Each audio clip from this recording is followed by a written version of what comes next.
The boardroom fell silent as Deanna James, my stepmother of 8 years, finished her presentation. 20 pairs of eyes shifted uncomfortably between us, waiting to see how I would respond to her brutal assessment of my capabilities. "Thank you for your concerns," I said, keeping my voice steady. "But as my father's chosen successor and majority shareholder, I believe my track record speaks for itself." Diana's perfect red lips curved into a condescending smile. "Olivia, dear, running a small marketing division is hardly preparation for leading James Global. The board deserves a CEO with real experience. My name is Olivia James, and 2 months ago, my father's unexpected death thrust me into a battle I never wanted. Michael James had built James Global from nothing into a $4 billion technology empire, earning both respect and enemies along the way. I was his only child." Though Diana seemed determined to make everyone forget that fact. "Your marketing division, while quaint," Diana continued, clicking to another slide, "represents less than 2% of company revenue. Meanwhile, the divisions I've overseen have shown consistent growth of 15% year over year." What she didn't mention was how those divisions had achieved such growth. I discovered the truth 3 days ago, hidden in an encrypted folder on my father's personal laptop. But I kept my face neutral, remembering his final words to me. "The timing matters, Liv," he'd said, clutching my hand in his hospital room. "Promise me you'll wait for the right moment." Now, watching Diana lay out her case for why she should be named CEO, I understood what he'd meant. She was confident, too confident. She thought she had it all figured out: the board, the numbers, the perfect plan to push me aside. Furthermore, Diana gestured to another chart. "Olivia lacks the international experience crucial for our expansion plans. She's never even lived abroad, while I spent 5 years managing our European operations." I caught Thomas Chen, my father's oldest friend and board member, watching me with concern. He'd been trying to warn me for weeks that Diana was planning something. I gave him a slight nod, letting him know I was okay. "I moved to call a vote," Diana announced. "For the good of the company, we need to act quickly. The markets are watching." "This is highly irregular," Thomas protested. "Michael's will was clear about succession." Diana's smile didn't waver. "Wills can be challenged when there's clear evidence of diminished capacity. Michael was ill for months before he passed. His judgment was compromised." The accusation hung in the air. My father, the brilliant strategist who had outsmarted competitors for decades, supposedly too addled to know what he was doing when he named me his successor. "I have documentation," Diana continued smoothly, "from his doctors about his condition in those final months, and statements from several key employees about concerning decisions he made. All fabricated, of course, but the board didn't know that. They'd seen my father's decline, watched him grow weaker. Diana had made sure she was always by his side, controlling who could visit, what medications he received. I opened my laptop, pretending to review some notes while actually checking the surveillance feed from Diana's office. Right on schedule, Marcus Foster, her right-hand man, was letting himself in with the key she'd given him. In exactly 17 minutes, he would find what I'd left for him to find.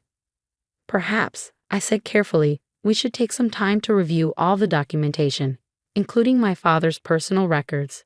Diana's eyes narrowed slightly. "I don't see the need for delay. The situation is clear." "Is it?" I asked, watching a live feed as Marcus began searching Diana's office. "Are you sure there isn't anything else the board should know before making such an important decision?" She caught something in my tone, a hint of challenge that made her pause. For a moment, uncertainty flickered across her perfect features. Then her phone buzzed, a text from Marcus. I knew what it said. "We have a problem." Diana glanced at her phone, then back at me. The first crack in her composure appeared. "Maybe," I continued, "we should discuss the real numbers behind those growing divisions, the ones that don't appear in official reports." Color drained from her face. "I don't know what you're implying." "No implications," I said calmly.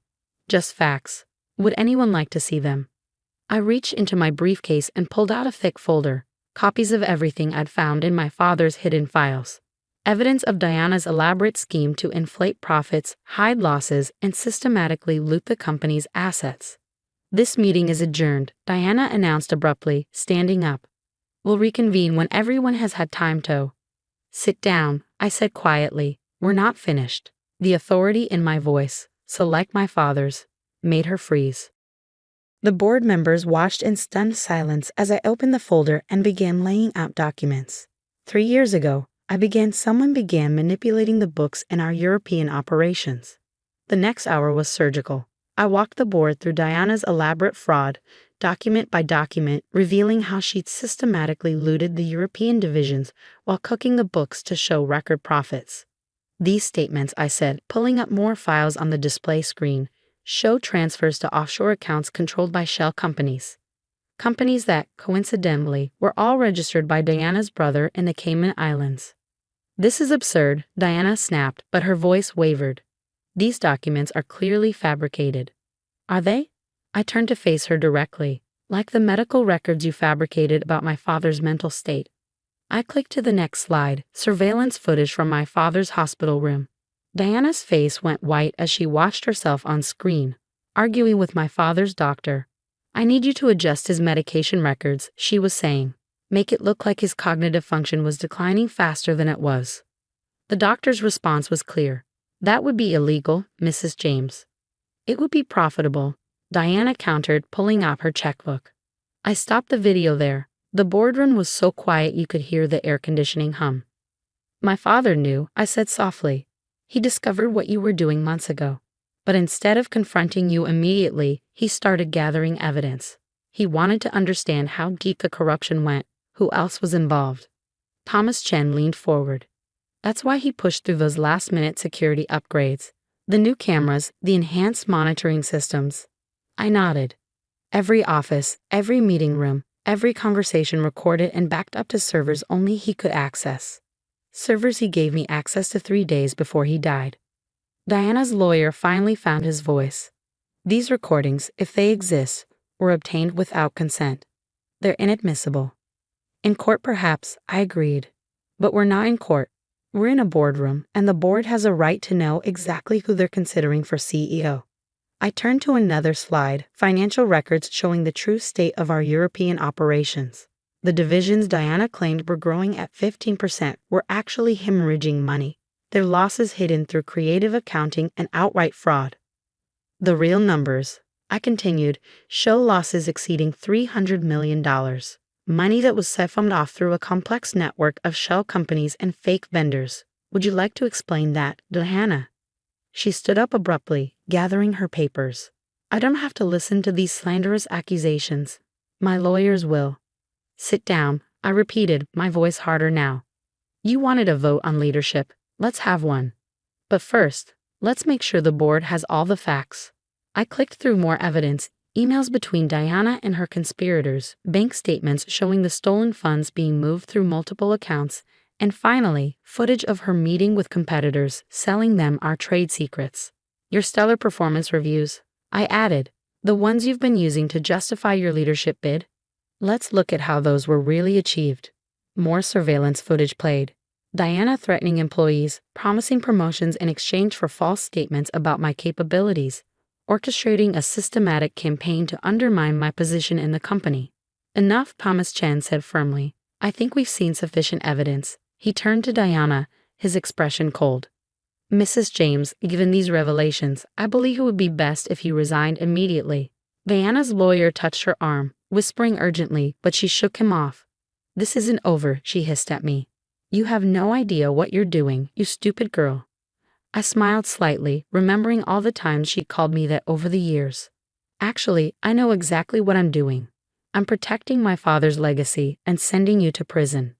On cue, the boardroom doors opened. 2 FBI agents stepped in, followed by forensic accountants who had been waiting to seize Diana's records.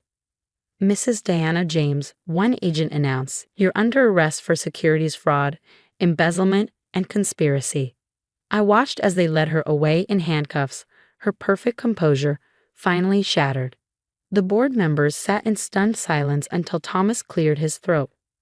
Well, he said, I believe we still have a leadership vote to conduct. He looked around the room. All in favor of confirming Olivia James as CEO. Every hand went up. The weeks following Diana's arrest were a blur of damage control and reorganization. The press had a field day. James Gilobel Jirai Imna. Stepmother's plot foiled by founder's daughter, and corp or ETCOUP, NDs in hand DCUFFs. I spent most of my time in my father's old office, my office now, working with forensic accountants to untangle Diana's web of fraud. The true scope of her crimes was staggering. Beyond the $300 million stolen from European operations, we discovered dozens of other schemes, bringing the total close to $500 million. Late one evening, as I was reviewing more financial records, Thomas Chen knocked on my door. "You're working too hard," he said, setting a cup of coffee on my desk. "Just like your father used to." I leaned back, rubbing my tired eyes. "There's so much to fix, Thomas. Every time we think we found everything, something else comes up." He sat down across from me, his expression serious. "There's something you should know, something your father told me before he died." I set down my papers, giving him my full attention. Thomas had been more than just a board member. He'd been my father's closest friend for 30 years. He knew he was dying long before he told anyone else. Thomas said quietly, even before Diana started tampering with his medical records, but he needed time to put everything in place, to make sure you would be ready. Ready for what? For this, he gestured around the office. He knew Diana would make her move as soon as he was gone.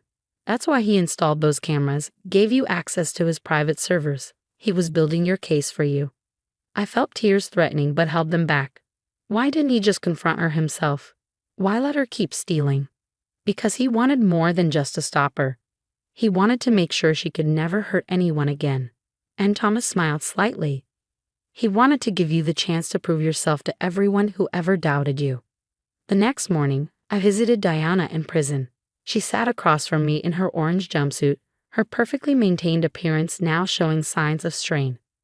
"Come to gloat?" she asked, her voice bitter. "No," I replied calmly. "I came to ask why. You already had everything, the lifestyle, the status, my father's trust. Why risk it all?" She laughed sharply. "You really don't get it, do you? I had nothing. Everything belonged to your father, and he made it clear it would all go to you. His precious daughter." She spat the word like it tasted bad. "I was just the trophy wife who would never measure up to your dead mother. So you decided to steal what you couldn't inherit?" "I decided to take what I deserved," she snapped. "I made those European divisions successful. I brought in the contracts, managed the relationships, but no matter what I did, I was always going to be second best to you." I studied her for a moment, seeing past the anger to the insecurity beneath. "You're wrong, you know. My father would have taken care of you, made sure you were set for life. But you got greedy, and now you'll lose everything." Her face hardened. "You think you've won? You have no idea what it takes to run this company. You'll fail, and when you do, everyone will see I was right about you." I stood up, straightening my jacket. "Goodbye, Diana. Enjoy the next 20 to 30 years. Back at the office, I called an all-hands meeting. It was time to address the entire company to set a new direction after all the chaos. Standing at the podium, looking out at hundreds of faces, some familiar, some new, all uncertain about the future, I thought about my father's legacy. "The past few months have been challenging," I began. "We've discovered painful truths about people we trusted, and we've had to face hard realities about our operations. But James Global was built on innovation, integrity, and resilience. Those values didn't leave with my father, and they weren't diminished by one person's greed. I outlined my vision for the company's future: more transparency, stronger oversight, and a renewed focus on ethical business practices." The response was overwhelming. People were ready for change, ready to believe in something better. Over the next year, we turned things around. The European divisions, once Diana's personal piggy bank, became legitimately profitable under new leadership. We implemented stricter financial controls, rebuilt damaged client relationships, and slowly restored trust in the James Global name.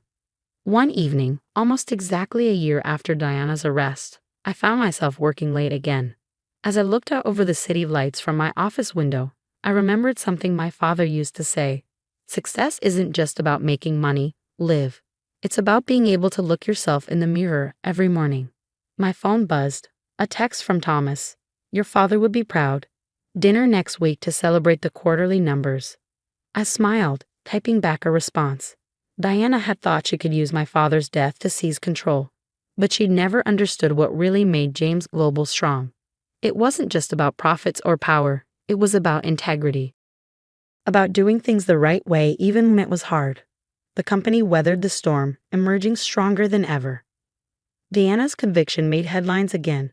Former Jamie GLBL 25 years. Her co-conspirators, facing similar charges, began turning on each other, revealing even more depths to her schemes. But for me, the real victory wasn't in Diana's downfall. It was in proving that my father had been right to trust me with his legacy. The board's initial skepticism had turned to strong support as they saw how I handled the crisis and led the company's recovery. 1 year to the day after taking over as CEO, I stood in my father's old office, my office, looking at his photograph on the wall. "You knew, didn't you?" I said softly to his smiling image. "You knew she would try something like this. That's why you left me all those breadcrumbs to follow." There was no response, of course, but I could almost hear his voice. "You did good, kid. You did good." I sat down at my desk, opening my laptop to review the latest expansion proposals. The company was growing again, this time on a foundation of real success, not fraudulent numbers. Diana's betrayal had nearly destroyed everything my father built, but in the end, it had only made us stronger. As I worked into the evening, I thought about how far we'd come. Diana had underestimated me, just like she'd underestimated my father's foresight. She thought she could steal his legacy, but instead, she'd helped cement it through me. The lights of the city twinkled below as I finally packed up to head home. Tomorrow would bring new challenges, new opportunities to prove that James Global was more than just another corporation. It was a legacy of integrity, passed from father to daughter, stronger than ever. And somewhere in a federal prison, Diana had plenty of time to think about how spectacularly her plan had backfired. The empire she tried to steal was thriving without her, led by the very person she tried to destroy. Sometimes justice works out exactly as it should.